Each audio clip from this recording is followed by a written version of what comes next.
Hi everybody, Laura here.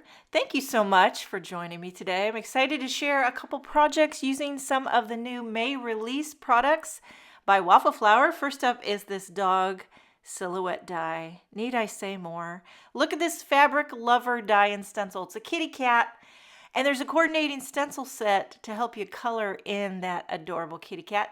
This one here, the Notions die set, I didn't end up using it on my projects, but I fell in love with those scissors, and I'm definitely going to have to use that in the future. As well as this one here, the postage collage circle sentiments. I didn't use it, but I definitely will on my next postage collage project. Also, these sub sentiments that came part of the May release, didn't use those. I don't know why I'm showing you this stuff, but I just wanted you to see the goodies that I got, and then I'm going to make a couple projects. So I pulled out these ones. These are older sets that I had, the Pawsome birthday sentiments, and there's also this Paw Print Stencil set, and I thought it paired really good with the dog silhouette die. So what I thought was I'm going to use this Paw Print Stencil and emboss it into my background. So first I have a panel of kind of a linen color for the background, cardstock. I'm going to die cut the dog silhouette into it first so you get the shape. And then I'm going to save the positive for my little card. But then the negative, we're doing a 2-for-1. The negative, I'm going to use that Paw Print Stencil and emboss it into this background. So I find this works good for my Anna Griffin, just a metal shim. It seems to be the right amount of pressure for me to emboss using a stencil. And look at that cute little paw print texture in your background. Okay, so that's the negative one. Now for the positive puppet dog, I thought, I love to make a shape card or like a little shape card tag. So I'm going to make a little puppet dog shape card, which could be also used as a tag.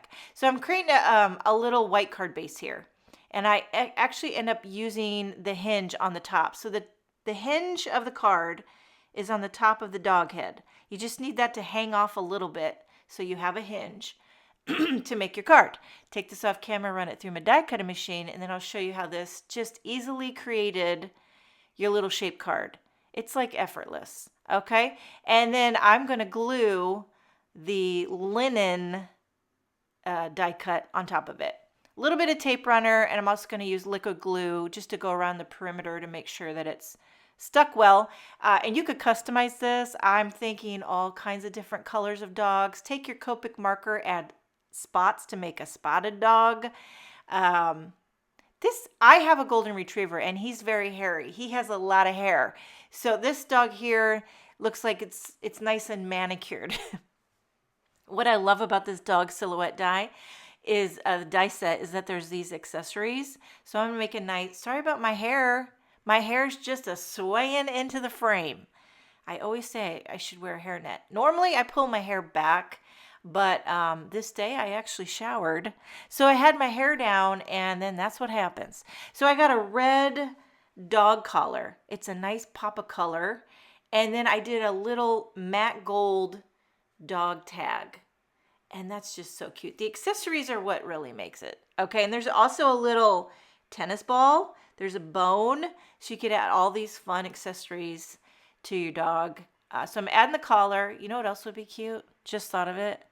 A rainbow collar. Actually, our dog hardly ever wears a collar. I use a harness for him when I walk him. When I pull on him, I don't like to choke him. He gets the Darth Vader, like... He gets like a Darth Vader voice. So I use a harness most of the time, but I do think dog collars are so cute. I did do a tennis ball. Can I tell you how many tennis balls we go through? We buy them in bags. And I'll tell you, Hank's a snob. He likes the squeaky ones. If it's not squeaky, he won't run after it. He's a diva, basically, is what he is. Okay, so I've got the little ball there. Now, for a sentiment, I use this Pawsome birthday sentiment set. It's an older one, but it pairs so perfectly with the dog and cat sets that are new. Okay, so I did high 4.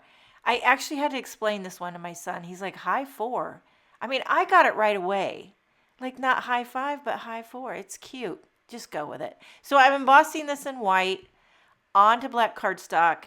And then I'm going to take a circle die just big enough and cut this out. I love a die cut white on black embossed sentiment. It just pops. I'm going to add a little bit of foam tape using one of these foam squares and pop it up right in the center. Just keeping it very simple. Now high 4, could be a birthday, could be a graduation, could be you made the team. Just giving you a high 4. You could punch a hole in the top of the head and thread some twine, tie it onto a gift. But we're moving on to card number 2. Like I said, this is a twofer, a 2-for-1. We're using the positive and the negative of the puppy dog die cut. So here we embossed that background with the paw print. And now I'm going to strip it up in the open area.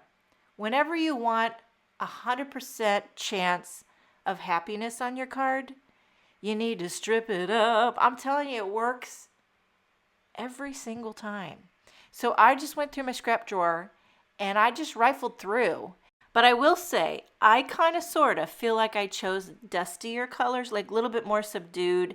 There are not so many pinks and purples. It's not overly feminine because in my mind, whenever I think of a dog, I think of my dog, which is Hank, and he is a male. So I didn't want to make it overly pinky, feminine-y, but you can certainly customize the color. You could start with greens and just go through greens, olives, blues, add in some grays and browns, and you don't even have to add reds and pinks and oranges and yellows. But customize the stripping it up any which way that toots your flute. I flipped it over, cutting off the excess, and I know sometimes people say, oh, look at all that waste, but these are like 1/4 inch strips of cardstock. They're such small slivers. I don't really feel like I'm really wasting that much. Anywho, there's your stripped up background. I put foam dots on the paw print textured panel, popping that up over the top. Look at that stripy background. I'm going to adhere this to a white card base, a standard A2, and a little tape runner there. It's going to give a nice white border around the edge. And so I'm just going to center that. And then I went ahead and die cut another dog collar and then the dog tag. I probably could have gone a black dog tag. It might have given a little more contrast, but I stuck with the red. I stuck with the matte gold for the little tag. So cute. I love that accessory. And then, of course, a tennis ball. Just have to. And I went ahead and embossed another sentiment from the Pawsome birthday sentiments. This time I did love you. Die cut it with the circle. Pop it up in the center. Very ultra simple card, but there's actually a lot going on with the paw print texture, with the strip it up, the embossing, got the matte gold. It's like deceivingly simple, but I love this. Okay, I wasn't going to make another card because this is going to make 3 cards in one video. That's a lot for me, but I had to use this Fabric Lover die and stencil set. This cute kitty cat sleeping on a pile of blankets reminds me so much of our little Frank. We've got Frank and we've got Hank, and they're both full of so much personality. If you have a cat lover in your life or a dog lover, you're going to love these products. I'm just temporarily adhering this white die cut to my grid mat to hold it down while I'm using the layering stencil to add the color. I just love that there's a layering stencil. It makes it so quick and easy. I'm using a mixture of Concord 9th inks here, just pulled out. I'm doing a yellow tabby cat because that's what we have, but you could definitely customize this for grays and blacks. I'm thinking of Christina Werner's adorable kitty cats. They're gray and black. Ours is a yellow tabby. So this stencil, layering stencil set is so user-friendly. You just shift it down and it gives you the different parts to color. So for the first base layer, I did Buttercup. Here I'm doing Sunflower for a little bit darker stripe. I'm using those waffle flower, forget the name. I think this is the +1 shader brush. These are so handy dandy. I keep a bunch of them in a coffee mug on my little Rascog cart, and I'm always grabbing them.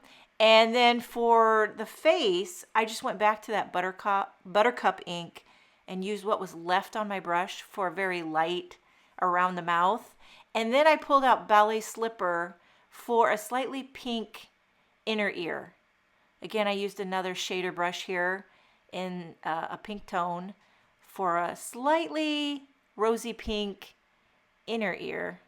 Whenever I think of the inner ear, because our cat Frank, he has tattoos on his inner ear because he's like from a shelter in Germany, and that's, I guess, how they do it there. I don't know, but my oldest son got him, and he's got little gangster tattoos in his ears. Anywho, moving on to the blanket, a little honeysuckle on the blanket. This is so user friendly. I don't know. I just found it to be a joy to use. And I'm just pulling out colors, making each blanket a different shade. Here I have grapefruit. And I'm kind of going a little bit darker on the outer edges of the blanket, a little bit lighter to give it that gradient love. So yeah, Frank is from the streets of Deutschland. And he should probably go back to Deutschland. But I think he's enjoying Minnesota weather. I think he's enjoying the woods behind the back of our house. And I always say to Bo, I'm like, because he's home for the summer now, I'm like, are you going to take Frank back with you? And he's like, oh, you know what? I really don't think I have time for a cat. I probably should have never got him. I'm like, that's really funny, Bo. So now we have a pet cat and a pet dog. But the thing is, I mean, I love all animals, but a couple of our daughters are a little bit allergic, like they get the itchy eyes, and they'll get real stuffed up if they really pet Frank a lot. So we didn't really want to have a cat, and now we have a cat. But luckily, Frank kind of, keeps to himself. He's not like up in your face. He's not very needy, like our dog needs attention, a lot of it. But what Frank will do is he'll go and nestle in whose ever bed he can find, and he will sleep the day away. And he's taken turns in everyone's beds. And that's probably not the best for the girls who get the itchiness. So we try to keep him out of those rooms. But he will sneak in there because he is a sneaky little rat. Anyway, on to the bottom blanket here. I'm doing Oceanside for the stripes, and the base was sea glass. If I forget to mention a color, I'll have all my products listed in the description box. I used my little needle tool and popped out the eyes and the nose and the mouth, and I'm just going to back it with some black cardstock. I'm sure there's a lot of different ways you could go about addressing this area. I thought about die cutting it again with black cardstock and inlaying it. That would be another option. Frank actually has kind of more of a pink nose. So I thought about adding a pink nose, but I just left it black. I think it's more striking. And this is going to be a little mini 4-bar card. So it's 3.5 by 5 inches. And then I made a cream little panel. I stamped You Cool Cat, which is also from that Pawsome birthday sentiment set. It's very simple. A little mini card with the kitty cat. You got a shape card. Here you got a mini card, a shape card, and a standard A2 stripping it up card. Check out the new May release with waffle flower. I hope you enjoyed this video. Thank you so much for joining me. Have a wonderful day, and I will see you next time.